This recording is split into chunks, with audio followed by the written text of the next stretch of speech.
갈라디아서 2장 20절 말씀 읽겠습니다. 내가 그리스도와 함께 십자가에 못 박혔나니 그런즉 이제는 내가 산 것이 아니요 오직 내 안에 그리스도께서 사신 것이라. 이제 내가 육체 가운데 사는 것은 나를 사랑하사 나를 위하여 자기 몸을 버리신 하나님의 아들을 믿는 믿음 안에서 사는 것이라. 아멘. 오늘 이 말씀을 통하여 믿음으로 산다는 것이 무엇인가? 이런 제목으로 하나님의 말씀을 살펴보도록 하겠습니다. 믿음으로 산다는 것이 무엇인가? 본문은 그리스도인의 생활과 관련하여 실질적인 교훈 세 가지를 가르쳐주고 있습니다. 첫째로 그리스도인이란 독립적인 존재임을 교훈하고 있습니다. 본 구절을 살펴보게 되면 온통 1인칭 대명사뿐입니다. 내가라는 말과 나를 이란 말이 무려 6번이나 나옵니다. 복수 명칭은 전혀 없고 다른 어떤 사람이나 제3자에 대한 언급도 없습니다. 이것은 우리로 이기적인 사람이 되려는 뜻이 아니라 우리 자신의 개인적인 개성을 특별히 인식시키기 위함입니다. 밤 하늘에는 밝은 별들의 집단들을 관측할 수 있습니다.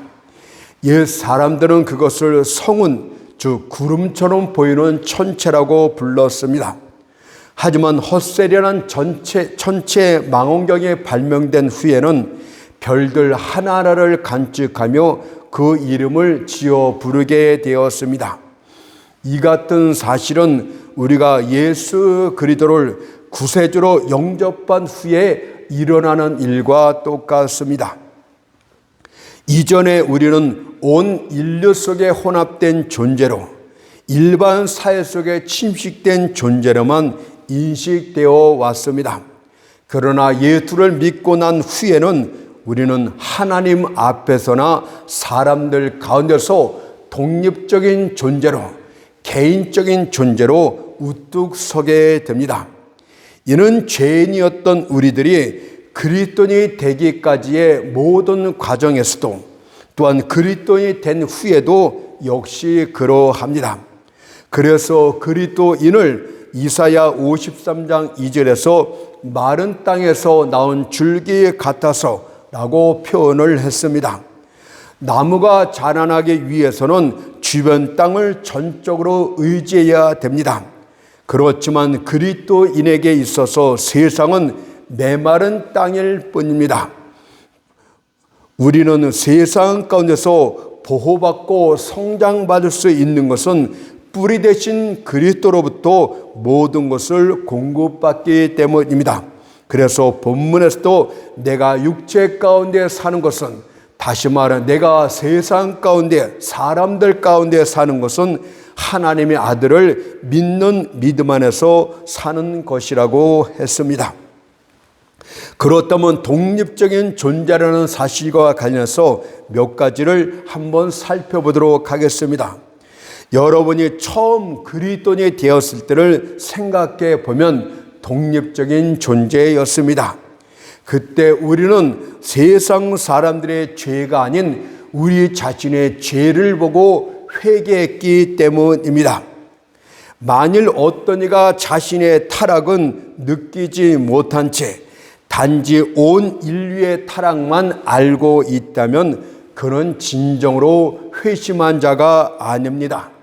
첫 대표자 아담의 범죄함으로 온 인류가 함께 타락했다는 교리를 머리로만 알고 있는 자들은 회심자가 아닙니다. 왜냐하면 성령께서는 한 죄인을 구원코자 하실 때 온 인류의 타락을 말씀하는 것이 아니라 여러분 자신의 죄악부터 먼저 알게 하시고 깨닫게 하시기 때문입니다. 그래서 요한복음 16장 8절 말씀을 보니까 성령이 와서 죄에 대하여 책망하시라고 기록되어 있습니다. 성령께서는 죄 중에 있는 죄인들을 평안케 내버려 두지 않고 죄를 애통하게 만드십니다. 죄를 잊어버리게 하는 것이 아니라 도리어 죄악의 극악 무도함을 들춰내십니다. 따라서 사람으로 춤추게 하고 흥을 돋구게 하는 집회는 성령 사역이 결코 아닙니다. 도리어 성령께서는 죄를 죄로 드러나게 하시고 죄의 무서운 결과를 직시하게 함으로써 인간의 자랑거리들을 풀처럼 시들게 만드는 역사를 행하십니다. 그것을 이사야 40장 7절에서 이렇게 기록을 했습니다. 풀은 마르고 꽃은 시들면 여호와의 기운이 그 위에 불미라. 성령의 기운이 그 위에 불미라 이 뜻입니다. 이 백성은 누굽니까? 실로 풀이로다고 말씀하고 있습니다. 여러분들이 개인적으로 자신의 타락을 깨닫지 못하고 자신의 죄악을 회개치 못한 자들은, 독립적으로 하나님 앞에 서보지 못한 자들은 회심자가 결코 아닙니다. 또한 그때 우리는 각자 개인적으로 예수를 믿었기 때문에 독립적인 존재라고 말씀드릴 수가 있습니다. 만일 여러분 자신의 믿음의 눈으로 예수 그리스도를 직접 본 역사가 없다면 여러분은 또한 구원받은 자가 아닙니다.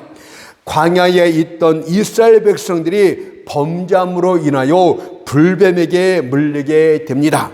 그때 그들은 고통 중에 죽어가게 되었을 때 모세가 일러준 치료책이 무엇입니까? 바로 장대 높이 달린 놋뱀을 쳐다보게 되면 살게 될 것이라고 말씀을 했습니다.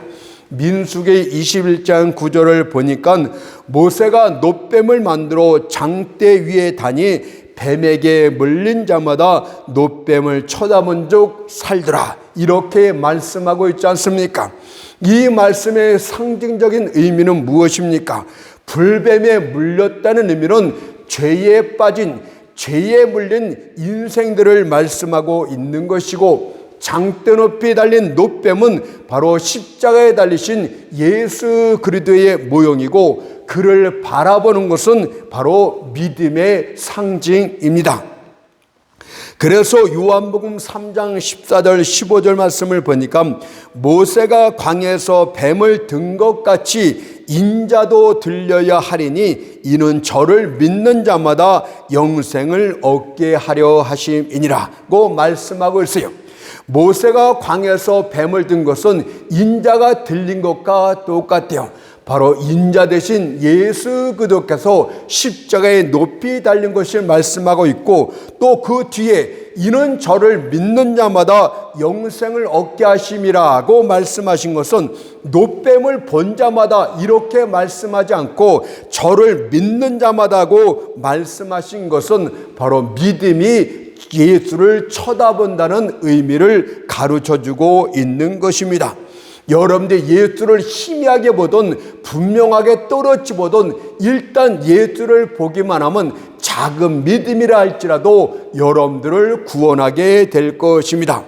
그러나 만일 여러분이 내가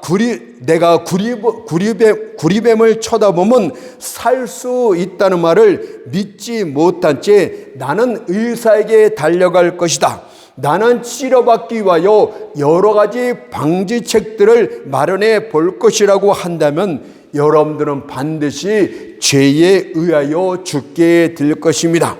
예수를 믿기보다는 자신의 선한 행위를 통하여 또는 세례나 어떤 종교의식을 통하여 또는 어떤 고행이나 금욕을 통하여 구원받고자 하는 자들은 죄 가운데 죽고 말 것입니다.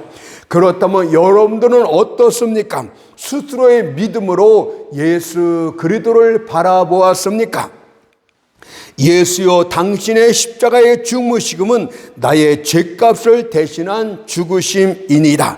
당신만이 나의 주시오 구세주이시나이다 라고 고백한 자가 있다면, 그런 믿음을 가진 자가 있다면 그가 진짜 구원받은 그리스도인입니다. 그래서 이것을 갈라디아서 3장 13절에선 그리스도께서 우리를 위하여 저주를 받은 바 되사 율법의 저주에서 우리를 속량하셨으니 기록된 바 나무에 달린 자마다 저주 아래 있는 자라 하였음이라고 하였고, 이사야 53장 6절에선 우리는 다 양 같아서 그릇 행하여 각기 제 길로 갔거늘 여호와께서는 우리 무리의 죄악을 그에게 담당시키셨다고 말씀하고 있습니다.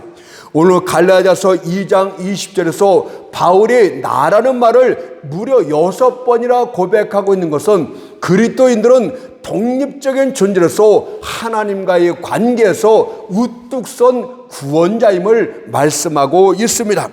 다음으로 여러분들이 구원을 받았다면 여러분들 가운데 임하는 하나님의 평강도 개인적으로 다가오기 때문에 그리스도인은 독립적인 존재라고 말씀드릴 수가 있겠습니다.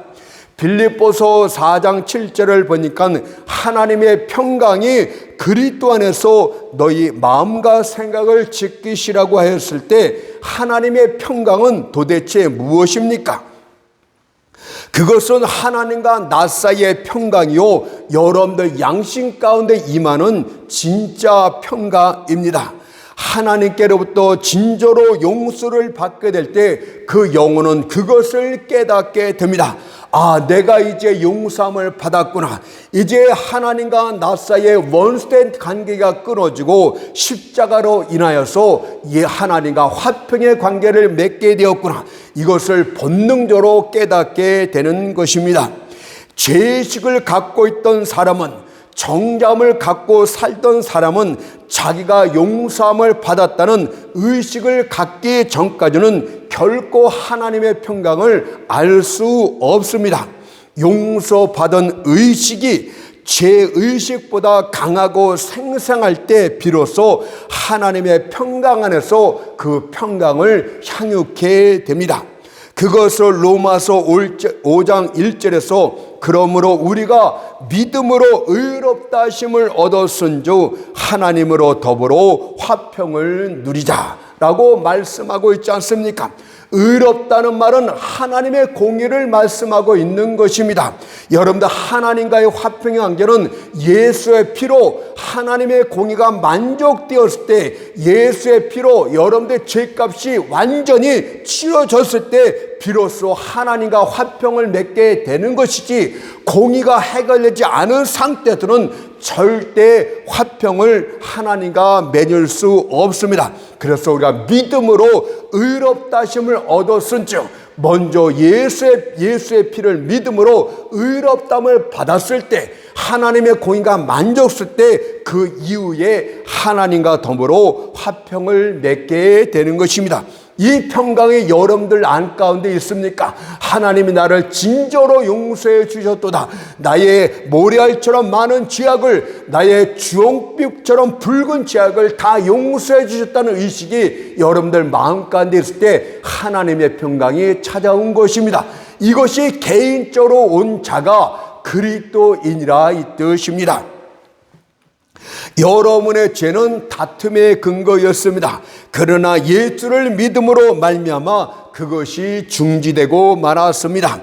예수께서 그 모든 죄악을 바다의 신염 속에 던져버리셨고, 동이 서에서 먼 것처럼 우리의 죄가들을 다 제거해 버리셨습니다.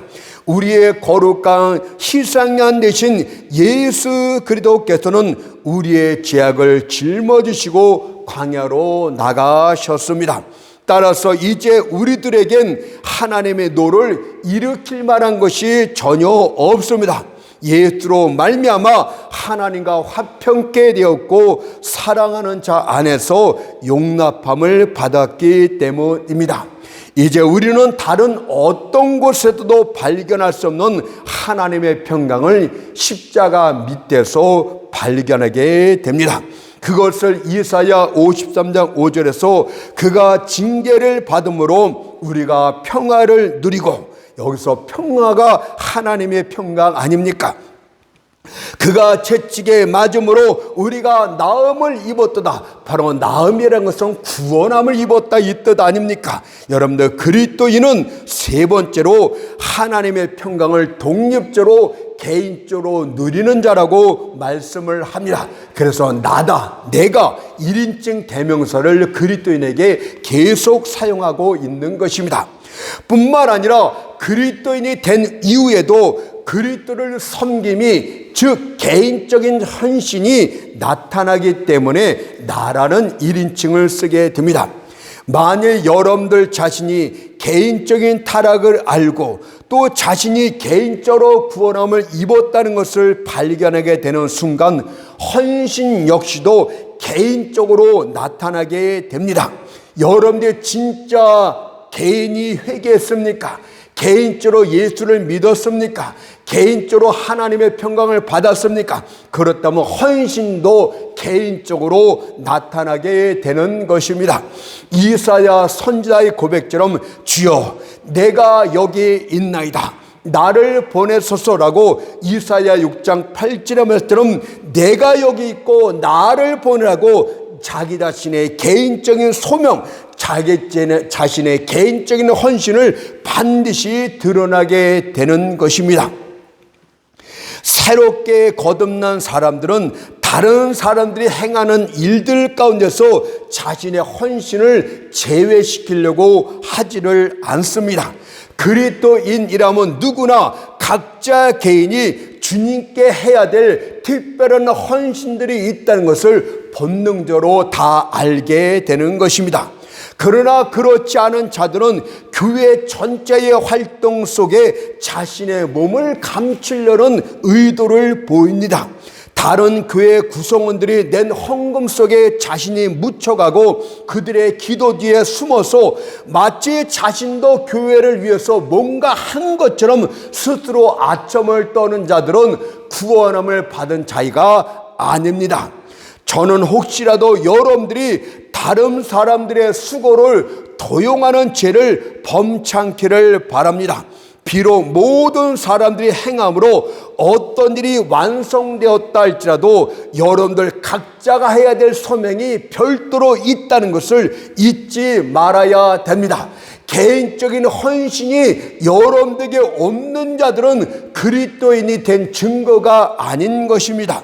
1달란트를 받았던 2달란트를 받았던 5달란트를 받았던 여러분들은 각자의 달란트대로 각자의 재능대로 각자 받은 소명대로 하나님께 헌신을 해야 됩니다. 왜냐하면 주님께서 임하시는 날 여러분들은 그것을 그분과 회개해야 되기 때문입니다. 마태복음 25장 19절을 보세요.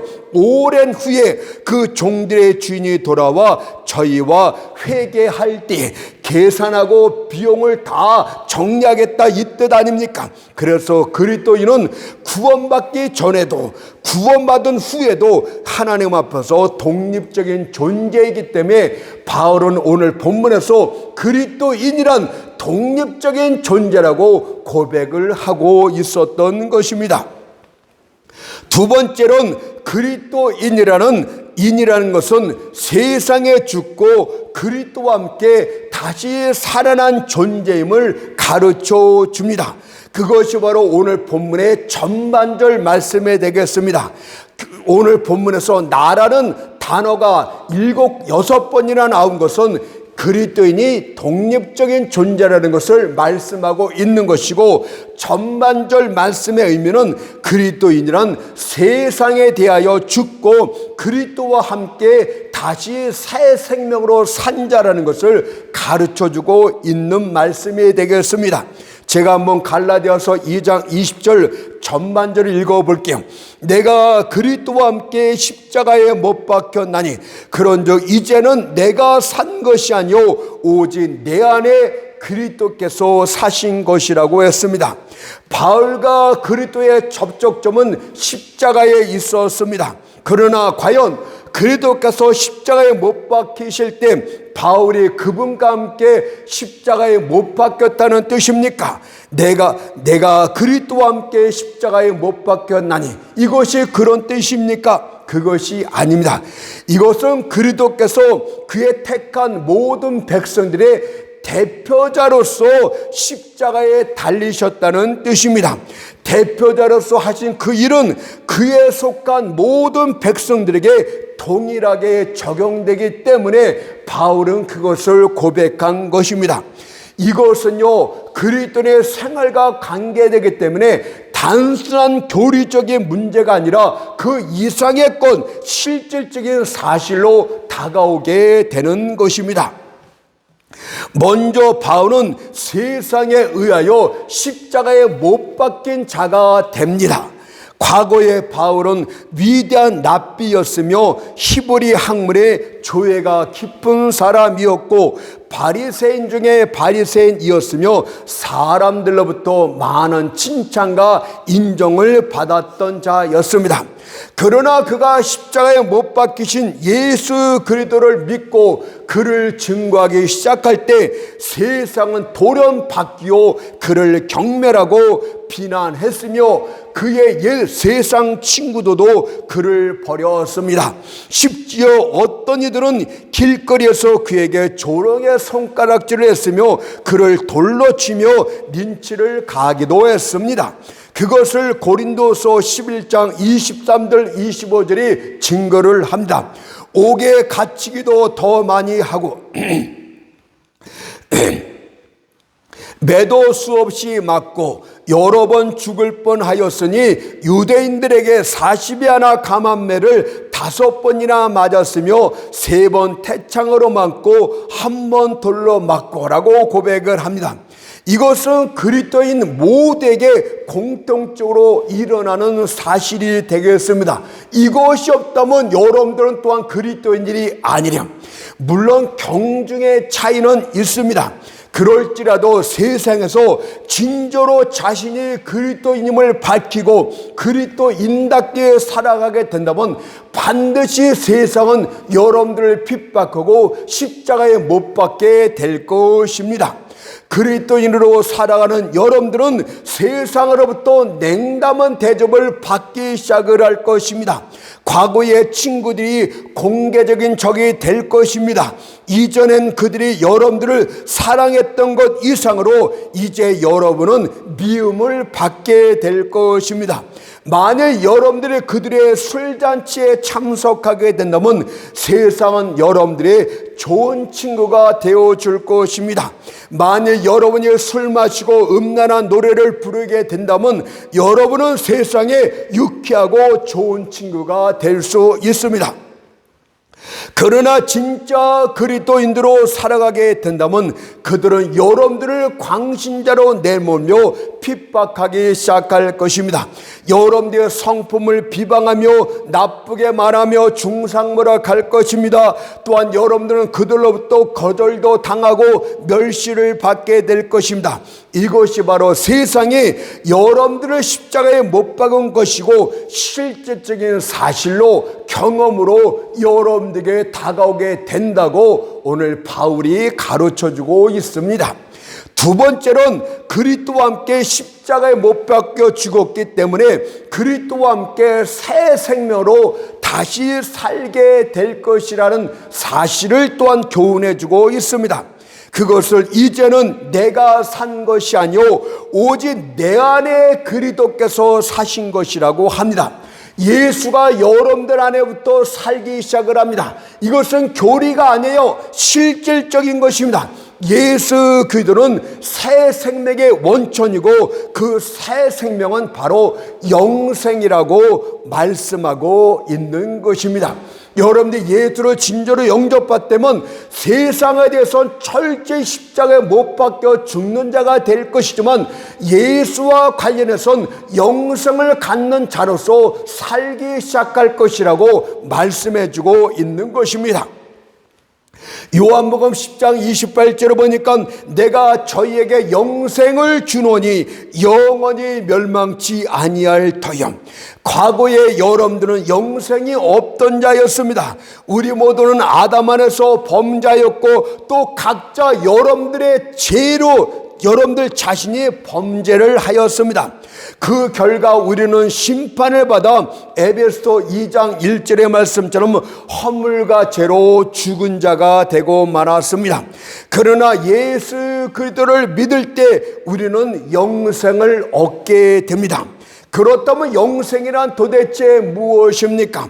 첫째로 영생이란 영적인 것을 알고 영적인 것을 추구하는, 영적인 것을 느끼는 영적 생명을 영생이라고 먼저 말합니다. 그래서 영적 생명이 없는 세상 사람들은 천국도 없고 지옥도 없고 천사도 없고 하나님도 없습니다. 만일 이들에게 영적인 기쁨에 대해서 말하게 된다면 여러분들은 그때 돼지에게 귀한 진주를 던졌구나 라는 생각을 갖게 될 것입니다. 예수를 믿지 않는 자들은 영적인 것과 관련해서 철저하게 죽은 자들이다. 그들에게 영혼이 있느냐고 물어보고 영혼에 대해서 말할 것 같으면 영혼이 도대체 무엇이냐, 천국과 지옥이 어디 있단 말이냐, 하나님이 어디 있단 말이냐, 그들은 이렇게 반문하고 저항하게 될 것입니다.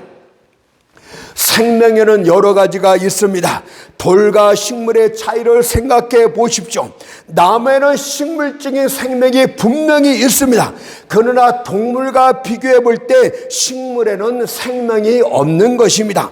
그렇다면 좀 더 고상한 차원에서 정신적인 생명을 생각해 본다면 동물도 이런 생명은 전혀 없는 것입니다.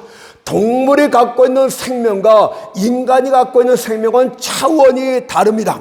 동물은 수학자의 복잡한 계산을 할 수 없습니다. 시의 고상한 기쁨에 몰두할 수도 없습니다.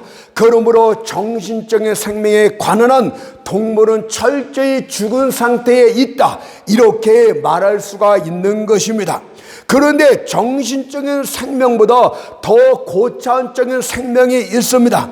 이 생명에 대해서는 플라톤도 아리스토텔레스도 전혀 알지 못하는 생명입니다. 그렇지만 이것은 하나님의 자녀 중에는 가장 작은 자라 할지라도 갖고 있는 고차원적인 생명인데 이것이 바로 영적인 생명, 영생입니다. 하나님의 백성들 중에는 아주 작은 자라도 영적인 것을 느끼고 추구하는 생명을 갖고 있는데 이것이 바로 영생이라고 말하고 있습니다. 여러분들 구원받은 자라면 그리스도로 말미암아 이 생명을 가진 자입니다. 또한 영생이란 두 번째 의미가 영원한 생명이다, 이 뜻입니다. 그리스도인은 두 가지 생명을 갖고 살아갑니다. 하나는 70년, 강건하면 80년 되는 바로 육적인 생명, 정신적인 생명, 자연적인 생명이라 불리는 이 생명이 갖고 있고, 다른 하나는 여러분들이 후천적으로 받는 영원토록 사는 영생이 되겠습니다. 지금 우리가 갖고 있는 몸은 육적인 생명이나 적합한 몸입니다. 그리고 이것을 고린도전서 15장 44절에는 육의 몸이다, 이렇게 표현을 합니다. 그리고 영생에 적합한 몸이 또 있는데 그것을 고린도전서 15장 44절에서 신령한 몸이라고 했습니다. 우리가 지금 갖고 있는 육적인 생명은 곧 죽을 것입니다. 이 몸은 곧 죽게 될 것입니다. 그러나 영적인 생명은 결코 죽지 않습니다. 이 생명은 천국까지 계속될 생명이고 지금 우리가 지니고 있는 바로 영생입니다. 여러분들이 죽게 될 때 그 죽는 것은 자연적인 생명이 죽는 것이지 영생이 죽는 것이 아니에요. 그래서 우리는 죽었다고 표현을 하지 않습니다. 잔다고 표현하고 있는 것입니다. 이것은 부활을 예시하는 것이면서 이 영적인 생명은 육적인 생명이 죽는 즉시 영혼이 갖고 있는, 영혼이 영생을 갖고 하늘에 오르기 때문에 우리는 죽는다고 표현하지 않아요. 우리의 영혼은 이 영생으로 천국에 거하게 될 것이고 마지막 때에 주님의 재림으로 다시 살게 될 부활의 몸, 신령한 몸을 덧입게 될 것이라고 말씀을 합니다. 주께서 호령과 천사 등의 나팔소리로 영광의 구름을 타고 이 땅에 오실 때 우리 몸을 이 진흙 속에 잡아둘 정당한 이유는 어디에도 없습니다. 그때 우리 몸은 영광된 신령한 몸으로 다시 일어나 하늘에 있던 행복한 영과 다시 재결합하게 될 것인데 이것을 첫째 부활이라고 했습니다. 계시록 20장 5절 6절 말씀 보세요. 이는 첫째 부활이라. 이 첫째 부활에 참여하는 자들은 복이 있고 거룩하도다. 둘째 사명에 그들을 다스리는 권세가 없더라 하고 말씀하고 있습니다. 그러나 구원받지 못한 죄인들의 영혼도 불멸합니다. 그들의 몸도 첫째 부활의 끝나고 1000년이 지난 후에 다시 살아나게 될 것이라고 말씀하는데 그것은 복이 아니라 저주입니다. 왜냐하면 그들은 그 죽지 않는 몸으로 영원토록 지옥에서 고통받아야 되기 때문입니다. 그래서 그것을 영생과 관련해서 영벌이라고 합니다. 마태복음 25장 46절 말씀 보니까 저희는 영벌에 의인들은 영생에 들어가리라고 했습니다. 여러분들 두 번째 그리스도인은 세상에 대해서 철저하게 십자가에 못 박혀 죽은 자요 그리스도와 관련해서는 철저하게 산 자라고 말씀하고 있는 것입니다. 여러분들에게 영생이 있습니까? 영원한 생명이 있습니까? 그런데 왜 죽음을 두려워합니까? 영생이 있습니까? 그런데 왜 영적인 것을 분별하지 못하고 영적인 것을 느끼지 못하고 추구하지 못합니까? 영생이 있는 자들은 본능대로 영적인 것을 추구하게 됩니다. 마지막 세 번째로 그리스도인이란 믿음으로 사는 자라고 가르쳐주고 있습니다. 이것은 갈라디아서 2장 20절 후반절 말씀이 되겠습니다. 이제 내가 육체 가운데 사는 것은 나를 사랑하사 나를 위하여 자기 몸을 버리신 하나님의 아들을 믿는 믿음 안에서 사는 것이라. 여러분들 갈라디아서 2장 20절 말씀을 보니까 그리스도인에서 너무나 많은 실질적인 진리들을 많이 말씀하고 있고 그런 내용들이 포함되어 있지 않습니까? 여기서 육체 가운데 산다는 말은 사람들 가운데서 사는 일상생활을 말하고 있어요. 어떤 이들은 믿음으로 산다는 것은 내 들을 준비하는 삶이다 이렇게만 말합니다. 그러나 여러분들 진정한 믿음은 내세를 준비하는 것만큼 이 세상과도 밀접한 관련을 갖고 있습니다. 뒤따라오는 생도 예비하고 있지만 본문처럼 육체 가운데 사는 삶에서도 지대한 영향을 주고 있습니다. 히브리서 11장에 나오는 믿음의 사람들을 보십시오. 그들이 바로 이 땅에서 사람들 가운데서 믿음으로 어떻게 승리했는지를 보여주고 있지 않습니까? 따라서 믿음의 영역은 이 땅과 하늘 모두를 포함하고 있는 것입니다. 시간의 세계와 영혼의 세계를 모두 포함하고 있는 것이 믿음입니다. 믿음의 범위는 영혼만 관계된 것이 아니라 여러분들 육체의 생활에도 관계되고 있다는 것을 기억해야 될 줄 믿습니다. 그렇다면 믿음은 여러분들 일상생활 가운데 어떤 도움을, 어떤 역할을 하고 있는 것입니까? 첫째로 믿음을 가진 자들은 힘과 활력을 얻게 되는 것입니다. 여러분들 아주 중요한 말씀 아닙니까? 영적인 생활이 건강하기 시작하면 여러분들은 큰 힘을 발휘하기 시작을 합니다. 그래서 영적으로 건강한 사람은 나는 모든 것을 할 수 있다고 외치게 되는 것입니다.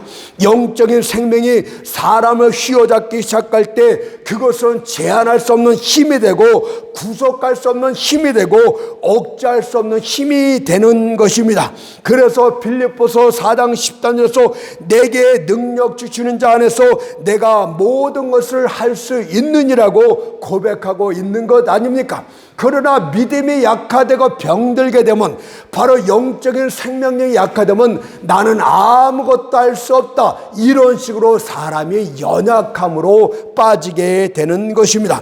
그러므로 여러분들 항상 하나님과 함께하는 믿음으로 살도록 하십시오. 그렇게 될 때 여러분들은 현재 보잘것없는 상황에 안주하지 않고 스랍 천사처럼 열심으로 빛을 발하고 수고로 인생을 불태워 나가게 될 것입니다.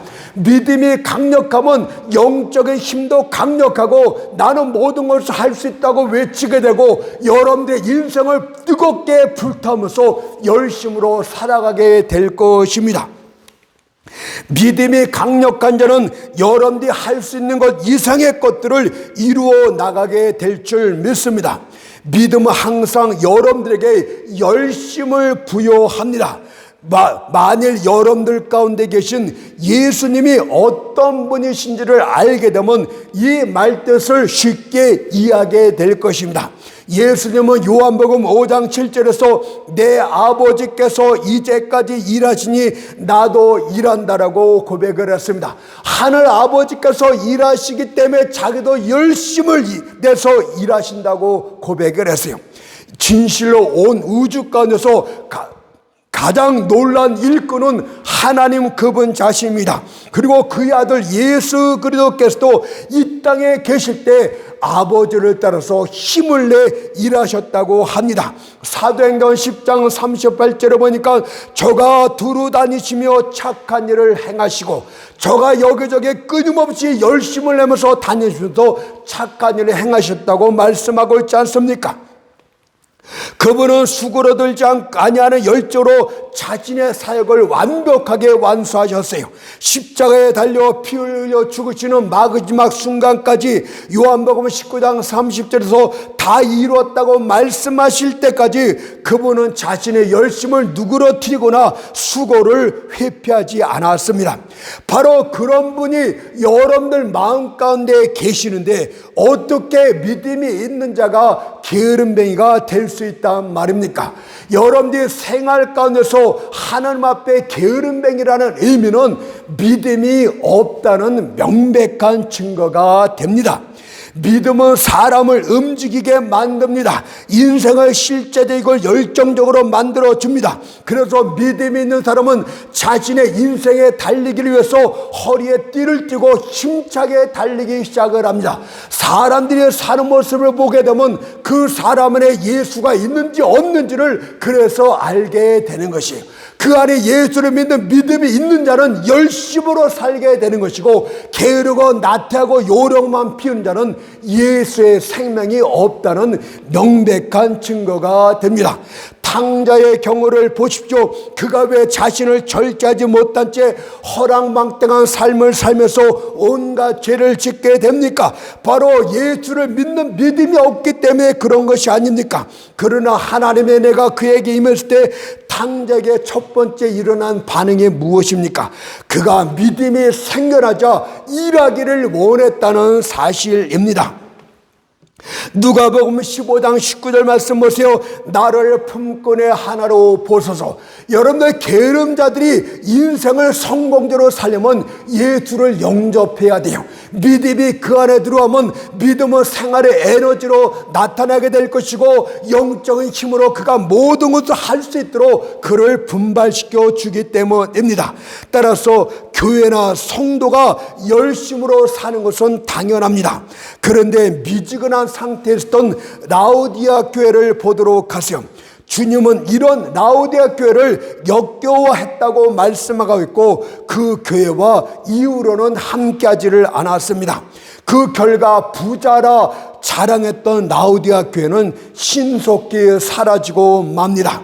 계시록 3장 16절 말씀 보세요. 내가 이같이 미지근하여 더웁지도 아니하고 차지도 아니하니 내 입에서 너를 토하여 내치라고 말씀하고 있듯이 주님은 미지근한 자들, 열심을 내지 못한 자를 역겹다고 말씀하고 그들을 내치겠다고 말씀하고 있지 않습니까? 그렇다면 인생을 그럭저럭 사시는 여러분들이요, 여러분들의 믿음이 시들해졌다는 뜻이 아니겠습니까? 믿음은 두 사람의 신뢰가 있다는 뜻인데 그 믿음이 사라지면 주님은 여러분들과 함께하지 않습니다. 아모스 3장 3절에 보니까 두 사람이 의합지 못하고요 어찌 동행하겠느냐라고 말씀하고 있지 않습니까? 그리스도께서는 빠른 걸음으로 걸어가십니다. 따라서 만약 여러분이 주님과 동행하기를 원한다면 어슬렁거려서는 안 됩니다. 그리스도는 게으른 자의 친구가 절대 아닙니다. 그러니 분발하고 열심을 내도록 하십시오. 왜냐하면 그분의 위로를 잃을까 두렵기 때문입니다. 다음으로는 일과 관련해서 믿음이 하는 일들이 무엇인가 살펴보도록 하겠습니다. 먼저 믿음은 일의 선택, 직업의 선택과 관련해서 믿음의 역할이 큽니다. 믿음은 비록 그 일이 아무리 많은 이익을 준다 할지라도 도덕적으로 의심되는 일들은 거절합니다. 비록 술 파는 일이나 사람들을 경건치 못한 일로 인해서 많은 금덩이를 얻게 되는 일이라 할지라도 믿음은 그런 것들을 창고에 두기를 거부합니다. 믿음은 사람들의 마음이나 정신에 유해한 장사들은 하나님 앞에서 합법적인 일이 아니라고 가르쳐주고 있습니다. 왜냐하면 주님께서는 그런 직업이나 그런 사업을 축복하지 않기 때문입니다. 그러므로 만일 주께서 여러분들이 하는 일에, 여러분들이 하는 사업에 미소를 지을지 않는다고 생각이 된다면 그 일에서 즉시 손을 떼도록 하십시오. 이것이 바로 믿음이 하는 행동 중에 하나가 됩니다. 또한 믿음은 일에서 도움을 얻기 위해서 주를 바라는 일을 하게 됩니다. 노동일을 하고 있습니까? 믿음은 주님께 힘을 달라고 호소하게 만듭니다. 기술자입니까? 믿음은 뛰어난 기술과 눈썰매, 재능을 달라고 기도하게 만들어 줍니다. 공부하는 학생입니까? 믿음은 지성을 일깨워달라고 주님께 기도하도록 만들어 줍니다. 주께서 부살렐에게 지혜와 재능을 주사 하나님의 전을 위한 모든 종류의 수혜와 금속갱이를 할 수 있게 만드셨다는 사실을 알지 못하십니까? 출애굽기 31장 3절 5절 말씀 보세요. 부살렐을 지명하여 부르고 하나님의 신을 그에게 충만하게 하여 지혜와 총명과 지식과 여러 가지 재주로 공교한 일을 연구하여 금과 은과 노추로 만들며 보석을 깎아 물리며 나무를 새겨서 여러 가지 일을 하게 하고, 또한 다윗에게는 전쟁하는 법을 가르쳐 주신 분이 바로 그분이십니다. 그래서 다윗으로 위대한 전사가 되게 하셨습니다. 사무엘하 22장 35절 말씀 보세요. 내 손을 가르쳐 싸우게 하시니 내 팔이 노타를 당기는도다. 그러니 만약 여러분이 직업에 있어서 어떤 일이 있어서 자질이 빈약합니까? 초보자입니까? 믿음으로 주님께 도움을 구하도록 하십시오. 큰 도움을 얻게 될 줄 믿습니다. 뿐만 아니라 믿음은 일의 어려움과 관련해서도 도움을 주게 됩니다. 모든 직업이 다 쉽고 다 돈을 잘 버는 것도 아니고 사람들로부터 다 존경을 받는 것도 아닙니다. 만약 여러분들이 자신의 직업을 바꾸고 싶지 않을 만큼 여러분들 적성에 딱 맞고 있다면 여러분은 대단히 행복한 환경 가운데 있는 것입니다. 그러나 대부분의 사람들은 그들의 직업에 진저리를 떱니다. 이것은 태양 아래서 가장 나쁜 환경이라고 할 수가 있겠습니다. 또 어떤 직업은 지각 없는 사람들에서 멸시나 손가락질을 받기도 하고 많은 극기심을 수반하는 일도 있습니다. 이때 믿음은 여러분들로 하여금 자기 자신을 낮추사 종의 모양을 취하셨던 예수님을 바라보게 만듭니다. 믿음은 예수님께서 그가 하나님이심에도 불구하고 자신을 낮추어 수건을 집어들고 제자들의 발을 씻기셨다는 사실을 읽게 만듭니다. 또한 주님께서는 사람으로부터 멸시를 받으시고 거절을 당한 사실도 깨닫게 함으로써 여러분들로부터 어려운 일 가운데 인내하게 만들어 줍니다. 또한 믿음은 힘들고 어려운 환경과 관련해서 이렇게 말해 줍니다. 그것을 견뎌라. 시간은 짧다. 모든 일엔 끝이 있도다. 조금 있으면 주님이 나타나실 때 그때 여러분들을 높여줄 것이라고 믿음이 계속 위로해 주고 있습니다. 믿음은 우리들에게 전제의 모든 시련의 끝을 바라보라고 가르쳐 줍니다. 모든 것이 합력하여 궁극적으로 선을 이룬다는 사실도 가르쳐 줍니다. 믿음은 시련 가운데서 우리를 도우시는 하나님의 능력에 의존하라고 가르쳐 줍니다. 그렇게 하는 가운데서 우리는 어려운 상황으로 비틀거리지 않게 되는 것입니다. 이처럼 믿음은 우리에게 많은 것들을 제공해 줌으로써 우리가 일 가운데서 하나님께 영광을 돌리게 만들어 주는 것입니다. 이제 결론을 맺도록 할게요. 여러분들, 믿음에 대해서 우리는 세 가지를 본문에서 배웠습니다. 다른 사람에게 의존하지 말고 독립적으로 서도록 하십시오. 예수란 뿌리를 가진 자만이 독립적으로 설 수 있고 살아있는 물고기만이 강물을 거슬려 올라갈 수 있습니다. 이것이 바로 그리스도의 첫 번째 특징입니다. 두 번째는 그리스도는 세상에 죽고 그리스도로 새 생명을 얻은 자입니다.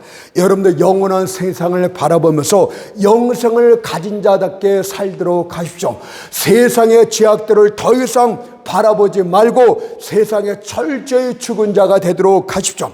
세상에 여러분들을 십자가에 못 박고 여러분들 또한 세상을 십자가에 못 박는 자가 되도록 하십시오. 끝으로 믿음으로 사는 자가 되십시오.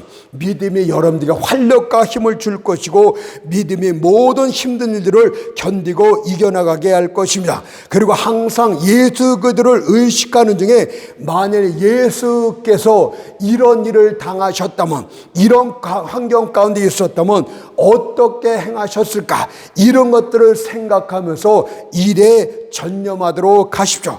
그러면 여러분들은 항상 바르고 성공적인 길을 걷게 될 줄 믿습니다.